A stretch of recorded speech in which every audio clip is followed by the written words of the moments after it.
अभी जो आ रहे हैं शख्स, अभी जो आ रहे हैं शख्स, वाह वाह वाह वाह, जो आईओई के ऊपर करते थे कभी शक, अभी जो आ रहे हैं शख्स जो आईओई के ऊपर करते थे कभी शक, जिन्होंने अपने हाथों लिखी है अपनी तकदीर, ऐसे आ रहे हैं हमारे मिस्टर रघुवीर। जोरदार तालियों के साथ उनका स्वागत करेंगे। स्टैंडिंग ओवेशन के साथ। हमारे प्यारे अजय कुमार जी को मैं मंच पे बुलाना चाहूँगा। अजय कुमार जी को परिवार के साथ आए, रघुवीर जी पूरे परिवार के साथ ऊपर आए, पूरे परिवार के साथ ऊपर आए। इनका दावा है कि 30 मिनट में आप यहां से बहुत कुछ लेके जाने वाले हैं। सो जोरदार तालियों के साथ उनका हम दोबारा से स्वागत करेंगे। बुलाएंगे उनको मंच पर, रघुवीर सिंह यादव। तारीख ऐसी होनी चाहिए खाना खाने के बाद की, ऐसे हो कि रघुवीर जी अपने पूरे सभी बिजनेस के सीक्रेट आपके साथ शेयर करें। Thank you very much. Yes रघुवीर जी, मंच आपका है।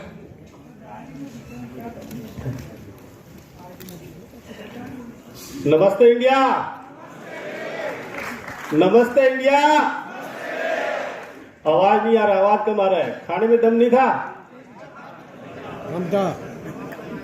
दोस्तों, नाम बताई दिया रघुवीर सिंह यादव, अलवर 195 डिवीजन से।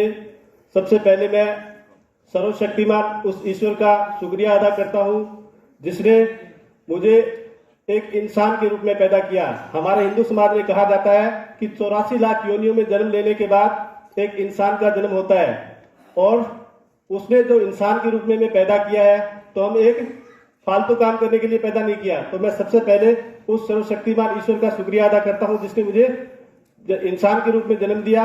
मेरे पेरेंट्स का, जिन्होंने मुझे पाल पोस के बड़ा किया, संस्कार दिए, मेरे गुरुजनों का, मेरे बहनों और भाइयों का, और मेरे परिवारजन। दूसरा जो है, मैं शुक्रिया अदा करना चाहूंगा अपने बच्चों का भी, जिनको मैं समय पे टाइम नहीं दे पाया, उनका भी मैं शुक्रिया अदा करना चाहूंगा। और मैं आपको पहले जो बताऊंगा कि मैं पहले मेरी जो संघर्ष भरी कहानी है वो क्या थी, और उसके बाद मैं LIC में कैसे आया, फिर मैं IOI में कैसे आया। तो ये प्यार का पहला खत लिखने में वक्त तो लगता है, ये प्यार का पहला खत लिखने में वक्त तो लगता है, नए परिंदों को उड़ने में वक्त तो लगता है, जिस्म की बात नहीं थी उनके दिल तक जाना था, लंबी दूरी तय करने में वक्त तो लगता है।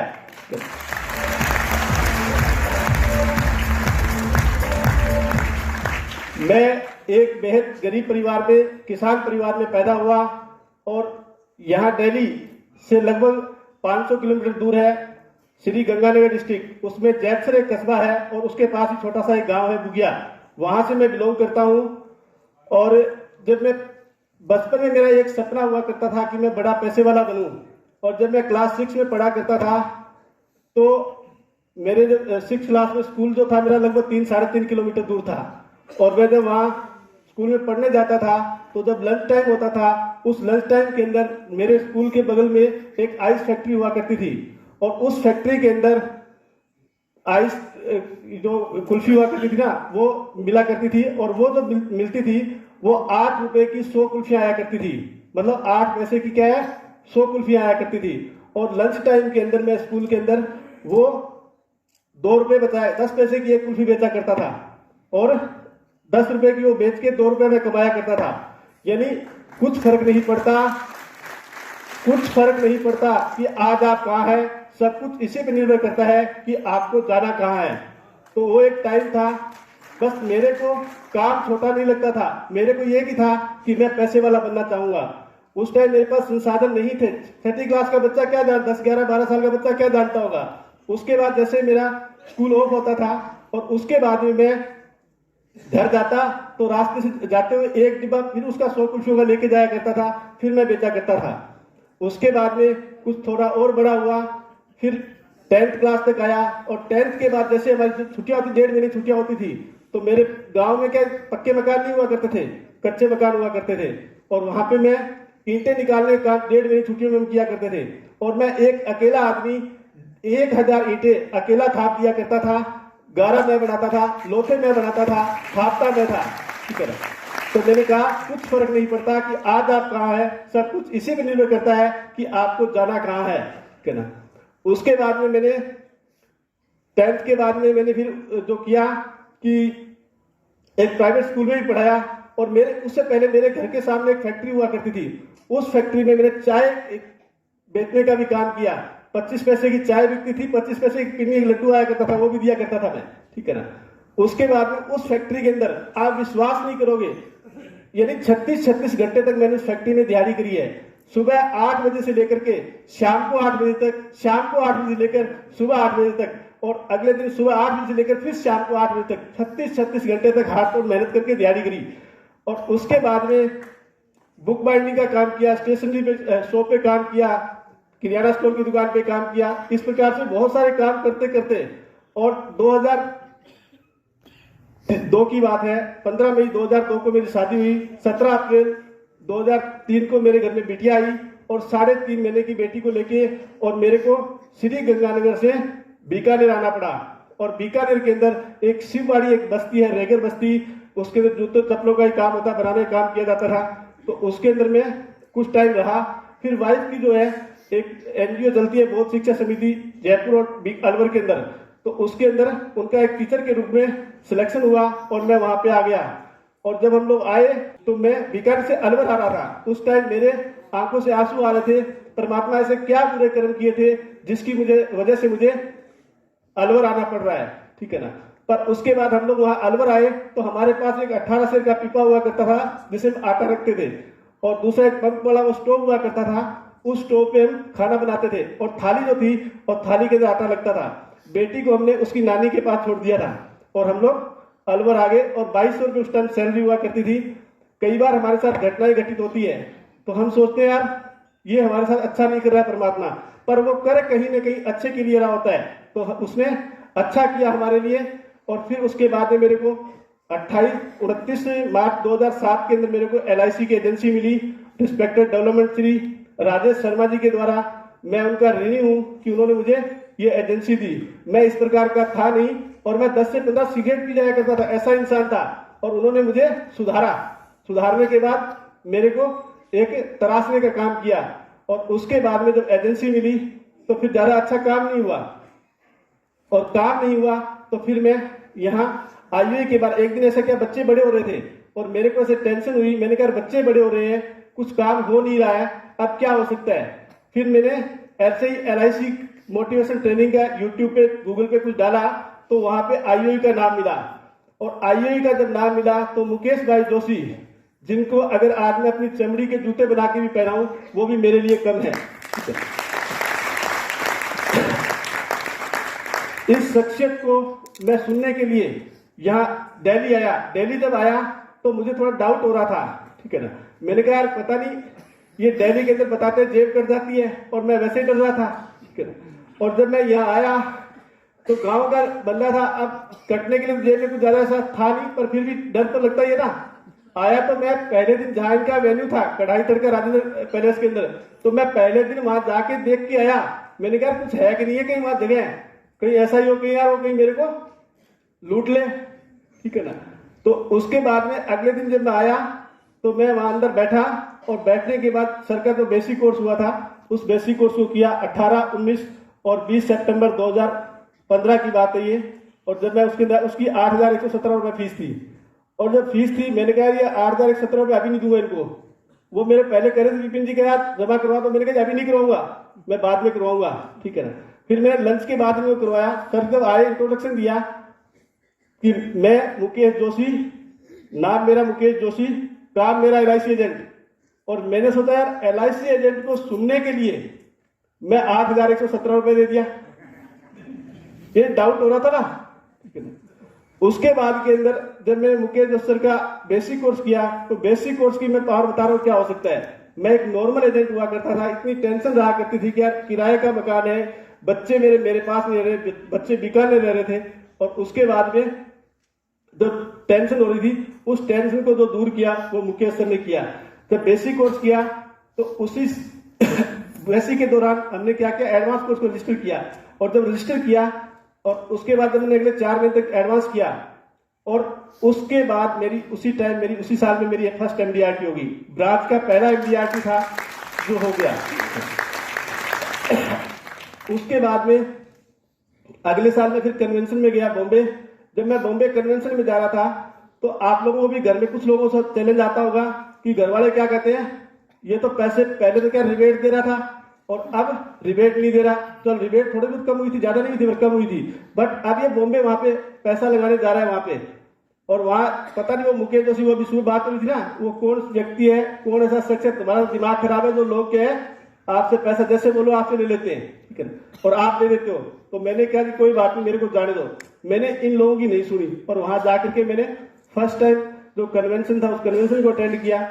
और उसके बाद लगातार मेरी 5 साल तक MDRT हुई और फिर मेरी डबल MDRT हुई। और जब कोविड आया तो कोविड से जस्ट पहले मैं जब बॉम्बे कन्वेंशन में गया तो मैंने एक अच्छा काम किया कि मेरी वाइफ को मैं वहां लेके गया।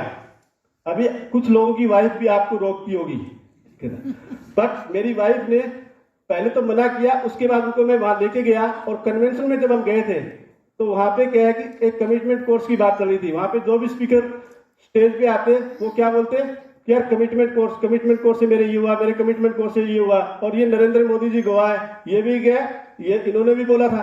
और इनसे हमारी दोस्ती भी हुआ कि मौली के साथ हमने एडवांस कोर्स किया था, तो थोड़ा उसमें हमारा एक अटैचमेंट हो गया था। तो जब मैंने वहां पे कमिटमेंट कोर्स की बात की तो मैडम ने कहा कि अपने कमिटमेंट कोर्स ज्वाइन करना है। मैंने कहा ठीक है ज्वाइन कर लेते हैं, क्योंकि 1.5 लाख रुपए देना था ना, तो 1.5 लाख रुपए की बात आई तो फिर बात तो करनी थी, ठीक है, तो बात करी तो वो बात सही रही कि चलो ठीक है जी आपका कमिटमेंट कोर्स हो गया। उसके बाद में यहाँ हमने कन्वेंशन हुआ। फिर मैंने एक अच्छा काम किया, वाइफ को बेसिक कोर्स में भेज दिया।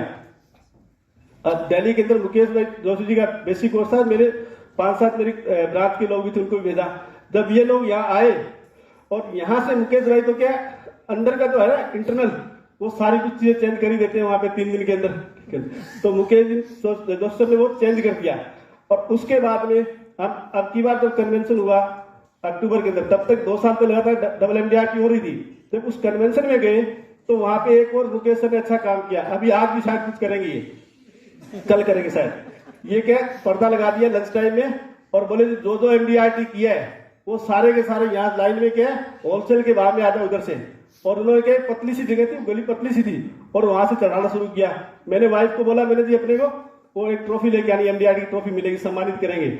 हम जब गए तो वहां पे जो ट्रॉफी मिली ना, वो समझदार को इशारा काफी है और नकटे के 4 लगा दो, बोले क्यों मजाक कर रहा है, ठीक है ना। तो इन्होंने वो ट्रॉफी दी तो वाइफ को क्या वो दिल पे लग गई और लगनी भी चाहिए। और जब वो लगी क्या कि मैं इतनी छोटी सी ट्रॉफी लेने के लिए स्टेज पे नहीं जा सकती। मैंने कहा ठीक है, इसके लिए क्या करना पड़ेगा, अब आपको कुछ आगे बढ़ना पड़ेगा। तो मैंने कहा अब COT वो स्टेज के सामने दे रहे थे, यहाँ COT वाले जो भी COT के उनको सामने दिया। तो मैंने कहा मैं अब पीछे जाके नहीं लूंगा, मैं भी आगे से लूंगा। तो वहां से डिसाइड किया, कहते हैं सफलता हमेशा निर्णय के बाद आती है और विलंब हमेशा अच्छे अवसरों को दफना देता है। निर्णय के क्षणों में आपके भाग्य का निर्माण होता है, निर्णय लें, ठीक है ना। और उसके बाद में जो COT हुई तो अभी 31 दिसंबर को COT कंप्लीट किया। और इसके पीछे मैं बताऊं, ये फूल मुझे विरासत में नहीं मिले, ये फूल मुझे विरासत में नहीं मिले, तुमने मेरा कांटों भरा बिस्तर नहीं देखा।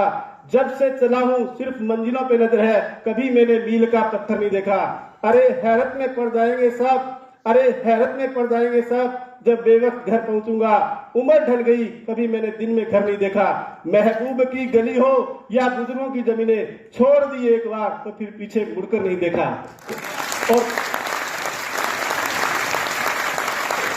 और पत्थर समझता है मुझे मेरा हाथ चाहने वाला, और पत्थर समझता है मुझे मेरा हाथ चाहने वाला। LIC एजेंट हूं, तूने मुझे छूकर नहीं देखा, तूने मुझे छूकर नहीं देखा। ये जर्नी रही मेरी। यहां तक कि अगर मैं बात करूं, इस साल हमने डिसाइड किया कुछ अलग। तो अभी पहले मैं मेरी वाइफ को बुलाना चाहूंगा। अगर मैं आज बात करूं, सबसे पहले जो आज मैं जिस लेवल पे हूं, जहां मैं पहुंच पाया हूं, उसके पीछे जो सारा का सारा श्रेय मैं देना चाहूंगा मेरी वाइफ को। जो संघर्ष भरा टाइम था, उस टाइम में वो लेडी मेरे साथ कंधे से कंधा मिला के खड़ी रही, है ना। तो अगर मैं बात करूं माई यूनिवर्स, ठीक है, मेरी यूनिवर्स, मिस वर्ल्ड, माई बेटर हाफ श्री मनीषा यादव, इनकी जुबानी सुनेंगी। आप सभी को नमस्कार। मैं सबसे पहले उस ईश्वर को धन्यवाद दूंगी जिसने हमें जन्म दिया और इस धरती पे भेजा। उसके बाद मैं अपने माता पिता को धन्यवाद दूंगी कि उन्होंने हमें अच्छी शिक्षा दी है, संस्कार दिए। उसके बाद मैं उस ईश्वर के बराबर ही धन्यवाद दूंगी मुकेश सर और दीपक सर को, जिन्होंने ये IOE संस्था बनाई और हम जैसे लोगों के लिए बनाई। शायद हम सोच नहीं सकते थे कि LIC का काम करके हम इस तरह स्टेज पे आ सकते हैं और इस तरह से बोल सकते हैं। तो सबसे ज्यादा मैं तो इन्हीं को धन्यवाद दूंगी कि इनकी वजह से मेरा सपना था कि मैं कभी बाइक पे बैठूं, लेकिन बस एक बाइक का छोटा सा सपना था, लेकिन मैंने कभी बाइक देखी नहीं थी। और उसके बाद धीरे धीरे जैसे जैसे लाइफ में आगे बढ़े तो मेरा वो छोटा सपना बहुत बड़ा बन गया और फ्लाइट में बैठने का सपना बन गया। और इस IOE की वजह से मैं पहली बार फ्लाइट में बैठी। इसलिए मेरा तो जितना मैं धन्यवाद करूं उतना कम है IOE संस्था को। मेरी तो लाइफ बदल दी इस संस्था ने। और मैं अपने बारे में बताऊं तो मैं जब 10 साल की थी तो मेरे पापा एक्सपायर हो गए थे। हम 3 बहनें हैं, बड़ी मैं हूँ, 2 मेरे से छोटी हैं। मम्मी ने बहुत परेशानियां झेल के हम तीनों बहनों को पाला बड़ा किया। और मैंने जब 12th पास की तो मेरी शादी कर दी गई 12th पास करते ही। शादी के बाद में जो हर लड़की के सपने होते हैं वो मेरे भी थे, लेकिन जो सपने सोचे थे उसका उल्टा हुआ आगे जाके। बहुत सारे चैलेंज लाइफ में देखने पड़े। वो बहुत लंबी कहानी है, अगर अभी बताऊंगी तो पूरा दिन निकल जाएगा। मैं इतना ही कहूंगी कि हम दोनों ने एक दूसरे का साथ नहीं छोड़ा, कि इतनी भी परेशानी आई हमने एक दूसरे को हिम्मत दी, हौसला दिया और जीवन में आगे बढ़ते रहे। मैं तो बस यही कहूंगी कि आप लोग हस्बैंड वाइफ साथ मिलकर के काम करें कभी भी, और एक दूसरे पर पूरा विश्वास रखें। आप अब कभी भी अपनी वाइफ से ये ना कहें कि तूने मेरे लिए ये नहीं किया, और कभी हस्बैंड से वाइफ ये ना कहे कि तूने ये नहीं किया। दोनों एक दूसरे की कमियों को पूरा करते हुए जीवन में आगे बढ़े और इस बिजनेस में नए मुकाम पर पहुंचे। और मैं दो लाइनों के साथ अपनी बात खत्म करूंगी कि वक्त से लड़कर नसीब बदल दो, इंसान वही जो तकदीर बदल दे। कल क्या होगा कभी मत सोचो, कल क्या होगा कभी मत सोचो, क्या पता कल वक्त खुद अपनी तस्वीर बदल दे। Thank you. ये बताया संघर्ष भरी कहानी हमारी किस प्रकार की रही। अब जो मैं बात करूंगा कि मैं क्या करता हूं, मैं आपको ये बता सकता हूं। मैं ये तो नहीं बता सकता कि आपको क्या करना चाहिए, बट मैं ये बताता हूं कि मैं आपको ये बताता हूं कि मैं क्या करता हूं। तो मैं सबसे पहले जो लड़ाई मेरी सुबह होती है, शुरू 4 बजे लड़ाई शुरू हो जाती है। और सक्सेसफुल जो लोग हैं वो सुबह 4 बजे ब्रह्म मुहूर्त में उठते हैं। मुकेश भाई हमेशा बताते हैं हमें, ठीक है ना। और मैं हमेशा 4 बजे उठता हूं और 4 बजे के बाद लगभग 7 बजे तक मेरी पढ़ाई होती है। मैं पढ़ता रहता हूँ। मुकेश भाई की सीडी वगैरह जो भी नोट्स वगैरह हमने बनाए होते हैं, बुक्स वगैरह बहुत सारी मैं पढ़ता रहता हूँ। 7 बजे मैं घर से निकल जाता हूँ। लगभग 1.5 से 2 घंटे का टाइम मुझे लगता है। 8 से 9 किलोमीटर डेली मैं वॉक करता हूँ, क्योंकि मुकेश भाई ने बताया कि आप पैसा कमाते कमाते 70 साल के 60 साल की एज में चले जाओ पैक होके, इससे अच्छा है कि 100 साल तक क्यों नहीं जिए। तो हमें अपनी पैसे के साथ साथ अपनी बॉडी को भी फिट रखना होगा। तो 8 से 9 किलोमीटर डेली पैदल चलता हूँ। उसके बाद मैं अपना ऑफिस आता हूँ, ऑफिस की साफ सफाई करके, और उसके बाद में मेरे काम पे निकल जाता हूँ, ठीक है ना। और फिर मैं दिन में मेरा जो भी काम होता है वो स्टाफ को देना और करना सारा करके, उसके बाद मेरे जो भी मैं प्लान ज़्यादा नहीं होते मेरे। अब मैं जो प्लान दिखाता हूँ वो हमेशा एक लो फेवरेज हमेशा काम करते हैं। जैसे श्री गंगानगर से जब मैं अलवर आया तो मुझे कोई जानने वाला था ही नहीं। 520 किलोमीटर दूर मेरा अलवर, और मुझे कोई जानने वाला नहीं, कोई पहचानने वाला नहीं, कोई मिलने वाला नहीं। उसके बावजूद भी क्या था कि एक लो फेवरेज काम करता है।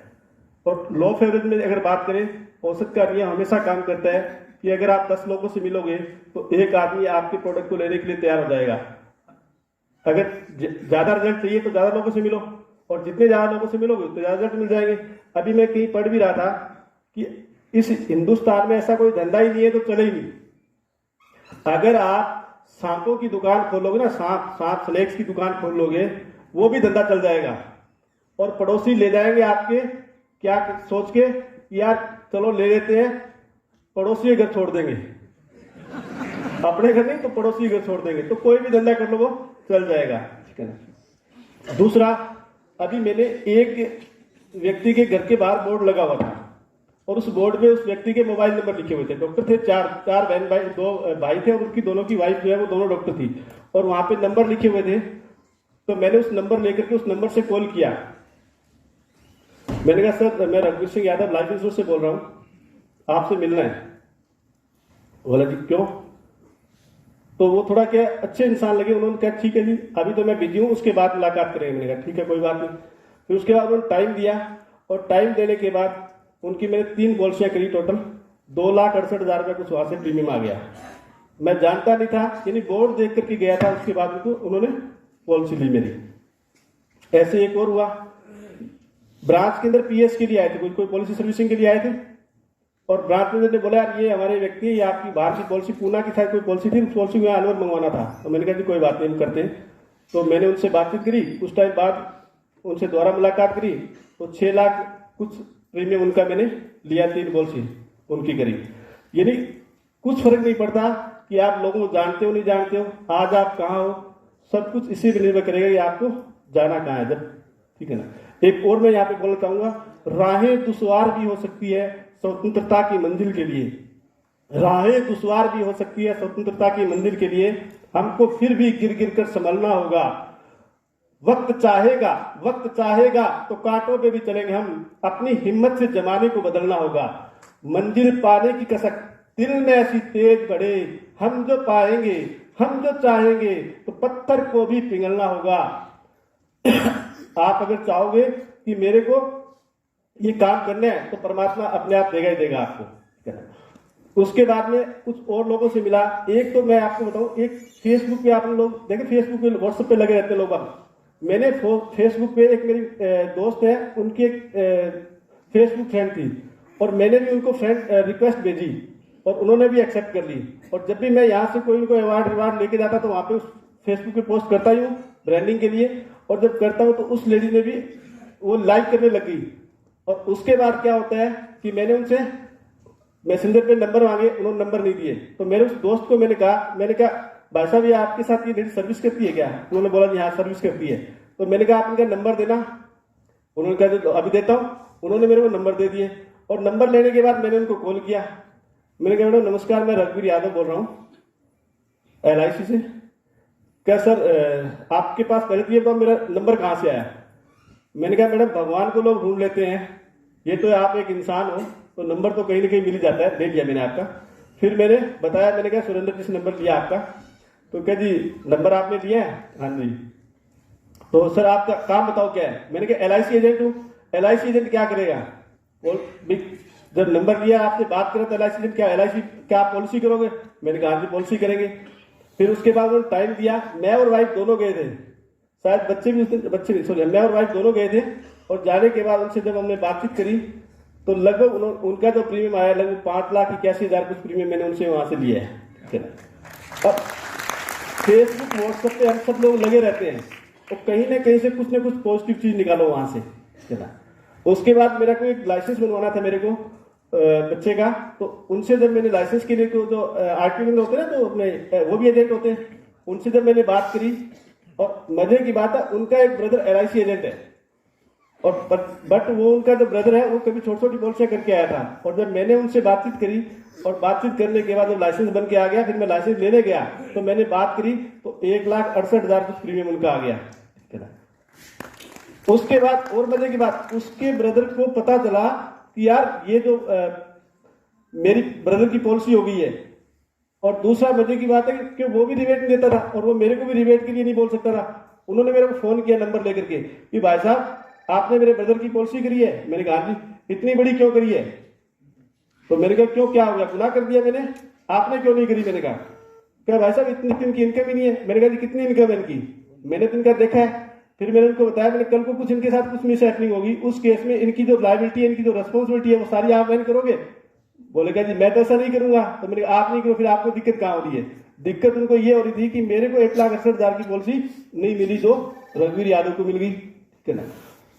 इस प्रकार से जब हम लगातार करते जाते हैं तो हमें काम मिलता चला जाता है। उसके बाद में अगर आपसे बात करूं कि मैं लोगों से कैसे अपॉइंटमेंट लेता हूं, मैं उसकी बात कर लेता हूं आप लोगों से। ठीक है ना। जैसे मैंने फोन किया, हेलो मुकेश भाई बोल रहे हैं? अब मुकेश भाई होंगे तो क्या बोलेंगे? यस, मुकेश बोल रहा हूँ। मुकेश भाई, क्या मैं आपसे 2 मिनट बात कर सकता हूँ? बोले जी, आप कौन बोल रहे हैं? तो उनको मैं इंट्रोडक्शन दूंगा। मैं रघुवीर सिंह यादव बोल रहा हूँ, life insurance corporation of India से। तो क्या मैं आपसे 2 मिनट बात कर सकता हूँ? क्या ये आपसे बात करने का सही समय है? बोले यस या नो, जो भी बोलेंगे। मुकेश भाई, मैं आपको लाइफ इंश्योरेंस के बारे में कुछ ऐसी बातें बताऊंगा जो शायद आपको आज तक किसी ने नहीं बताई। मेरी पूरी बात सुनने के बाद हो सकता है कि लाइफ इंश्योरेंस के बारे में आपका पूरा दृष्टिकोण बदल चुका होगा। बावजूद इसके आपके ऊपर कोई बंधन नहीं होगा मुकेश भाई कि आपको मुझसे जीवन बीमा लेना ही पड़ेगा, और ना ही मैं आपसे वादा करता हूं कि आपको जीवन बीमा दे भी पाऊंगा। इसी सिलसिले में आपका 20 मिनट का टाइम चाहिए। सोमवार सुबह 11 बजे ठीक रहेगा या बुधवार को शाम को 8 बजे ठीक रहेगा? जो भी टाइम होगा वो टाइम अपन सेट कर लेंगे। फिर उसके बाद में जब उनसे अपॉइंटमेंट हो गया, फिर हम लोग किस प्रकार से बात करते हैं, ठीक है। अब जैसे मैंने बात करी अभी, जैसे मौलिक से बात करनी है मेरे को, तो मैं मौलिक से बोलूंगा। नमस्कार मौलिक, मैं ये मेरे छोटे अभी भी है, पर मैं अगर बड़े हूँ तो मौलिक जी नमस्कार, मैं रघुवीर यादव बोल रहा हूँ। या इसमें क्या यहाँ पे क्या बातचीत होगी पहले, उसके बाद अपन जाना है। तो यहाँ पे क्या बोला मुकेश भाई या मौलिक भाई, नमस्कार, आज हमारा अपॉइंटमेंट है और आपका जो रिटायरमेंट प्लानिंग है वो आज का हमारा एजेंडा है। आज का हमारा मुद्दा क्या रहेगा? आपका रिटायरमेंट प्लानिंग। आज तारीख हुआ है जैसे आज 4 फरवरी 2023 और टाइम लगभग 3 बजे के आसपास, तो 3 बजे का टाइम हुआ है और मौलिक भाई का रिटायरमेंट प्लानिंग, मौलिक भाई का वेल्थ प्लानिंग आज का हमारा एजेंडा है, ठीक है ना। अब इससे मौलिक भाई को क्या फायदा होगा? नंबर 1 फायदा, मौलिक भाई आप कौन से साल में रिटायरमेंट लेंगे या आप रिटायरमेंट कब लेंगे, ठीक है ना। और रिटायरमेंट के बाद आपको हर महीना कितना पैसा लगेगा, इस सब की जानकारी मिलेगी। इसके लिए आपको क्या क्या करना पड़ेगा, इसकी भी जानकारी आपको मिलेगी, ठीक है। दूसरा फायदा क्या है? मौलिक भाई आप किस प्रकार की संपत्ति बनाना चाहते हैं और कैसे बनाना चाहते हैं, कौन सी संपत्ति आप छोड़कर जाना चाहते हैं, कौन सी संपत्ति आप लेगेसी बनाना चाहते हैं आपके परिवार के लिए, दूसरों के लिए, नेक्स्ट जनरेशन के लिए, और आपकी पुरखों के लिए आप क्या छोड़कर जाना चाहते हैं, ठीक है ना। इन्हीं सब मुद्दों पे आज हम बात करने वाले हैं और इस जो मुद्दा है, इस मुद्दे पे लगभग आपका 35 मिनट का टाइम चाहिए। आपको चलेगा? बोलेंगे चलेगा, ठीक है ना। तो उसके बाद क्या करता हूं कि आज के एजेंडा में एक्शन ये लेने वाला हूं। सबसे पहले मैं आपको एक कहानी बताऊंगा, और कहानी कौन सी बताऊंगा?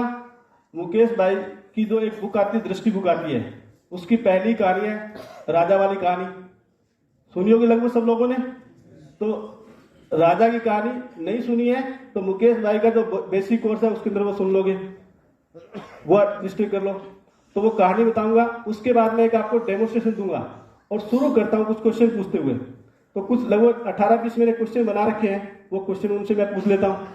जैसे आपके परिवार में कुछ कितने सदस्य हैं, आपके और उनकी एज और उनका नाम क्या क्या है, आपकी इनकम कितनी है, आपकी जो एक्सपेंडिचर है वो कितने हैं आपके, आप पैसा कहाँ कहाँ बचाते हो, अगर आपको 1 महीने के लिए घर से बाहर जाना पड़े तो कितने रुपए आपको आपके परिवार को खर्चे के लिए चाहिए। उसके बाद आपकी इसके अलावा कोई प्रॉपर्टी है क्या, आपकी कोई इसके अलावा इनकम है क्या, आपकी जो प्रॉपर्टी है उसके ऊपर कोई लोन है क्या, अदर कोई लायबिलिटी है क्या, 5 साल बाद आपके खर्चे कितने होंगे, 10 साल बाद आपके खर्चे कितने होंगे, या 5 साल बाद आपकी इनकम कितनी होगी, 10 साल बाद आपकी इनकम कितनी होगी, आपके बच्चों के एजुकेशन के लिए क्या प्लानिंग कर रखी है आपने, या बच्चों के फ्यूचर की प्लानिंग क्या कर रखी है, आपकी रिटायरमेंट की प्लानिंग क्या कर रखी है। इस प्रकार से मैं उन लोगों से बात कर लेता हूँ, ये क्वेश्चन पूछ लेता हूँ। उससे पहले मैं ये भी बोलता हूँ कि सबसे पहले मैं आपको अपने बारे में बताऊंगा कि मैं कौन हूँ। मैं अगर मेरी बात करूँ तो लगभग 100 टाइम्स मेरी कंपनी के द्वारा मुझे सम्मानित किया गया, अलग अलग अवार्ड और रिकॉग्निशन के लिए। 4690 लोगों को मैं सिक्योर कर चुका हूं अब तक, ना। लाइफ सिक्योर की बात करूं, टोटल साउंड ऑफ एक्सपीरियंस की बात करूं, लगभग 50,000 घंटे का मुझे लाइफ इंश्योरेंस का एक्सपीरियंस है ना। इसके अलावा भी उनको ये बताता हूँ कि इसके लिए IRDA का लाइसेंस लेना पड़ता है, IRDA का ट्रेनिंग लेना पड़ता है। और आपको ये जानकर आश्चर्य होगा कि CA को ये लाइसेंस नहीं मिल सकता। अगर CA को ये लाइसेंस लेना है तो इसके लिए उनको अपना CA का लाइसेंस सरेंडर करना पड़ेगा, है ना। तो इस प्रकार से हम लोगों से बातें करते हैं, है ना। इसके अलावा कुछ पंचलाइन्स भी बात करता हूं मैं, जैसे लोगों से जब बात करता हूँ कुछ पंचलाइन्स भी बोल देता हूँ। जैसे in the next 2 minutes, can you name 3 people who will support your family in the same way as you do in case of your absence? ठीक है ना? भी ऐसे 3 लोगों के नाम तो जैसे मुकेश भाई बताते हैं, ऐसे 3 लोगों के नाम तो कल आप नहीं रहे तब आपकी वाइफ को या आपकी फैमिली को जो भी इनकम देते हो, जो भी लाइफस्टाइल दे रहे हो, वही लाइफस्टाइल वो लोग। Thank you. वो 3 नाम बताओ दो, आपकी वाइफ को, आपकी फैमिली को जो आप इनकम देते हो, वही इनकम वही लाइफस्टाइल वो लोग दे पाए। है कोई 3 लोग? Then stay quiet. When you see him fumbling, he got 3 names. Then you say, sir, when you are alive, it is difficult for you to write 3 names. Just think about it. What will happen in case of your absence? If you take a policy from my company, I assure you, right, your family will be secure and they will receive the same lifestyle for their life, the way you have desired. मैं दोबारा इसको, कुछ लोग ऐसे जैसे अभी हिंदी की बात आ रही थी, मैं भी ज्यादा पढ़ा लिखा नहीं, मैं भी देखो सिंपल गांव का एक सिंपल ग्रेजुएट आदमी हूँ, ठीक है ना। इसके अंदर जैसे जब आप वो बोलोगे 3 नाम लिखो, उसके बाद आपको साइलेंट रहना है, स्टे क्वाइट, और उसको जब ऐसा महसूस करो तब उनको बोलना है, सर आज आप इस दुनिया में जिंदा हो, तब आप 3 नाम नहीं लिख पाते हो, कल आप नहीं रहे तब क्या होगा आपकी फैमिली का, ठीक है ना। अगर आप मेरी कंपनी से पॉलिसी लेते हो तो आपकी जो फैमिली की देख रेख है, जो भी लाइफस्टाइल है, सारा जिम्मा मैं लेता हूं, ठीक है ना। इसके अलावा जैसे मैं बोलता हूं, you don't buy life insurance because you are going to die, you buy life insurance because someone else is going to live after you in your family and they will need money. आप जीवन बीमा इसलिए नहीं खरीदते हैं कि आप मरने वाले हैं, आप जीवन बीमा इसलिए खरीदते हैं कि आपके बाद कुछ लोग जिंदा रहने वाले हैं और उनको रुपयों की जरूरत पड़ने वाली है।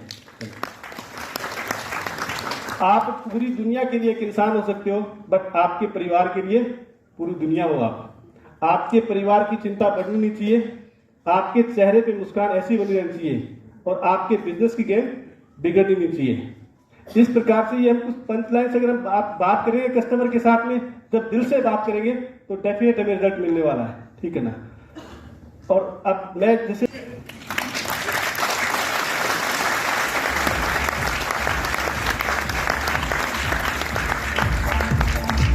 अब तीर से पर्वत पिघलनी चाहिए, अब तीर से पर्वत पिघलनी चाहिए, इस होल से कई MDRT, COT और TOT निकलने चाहिए।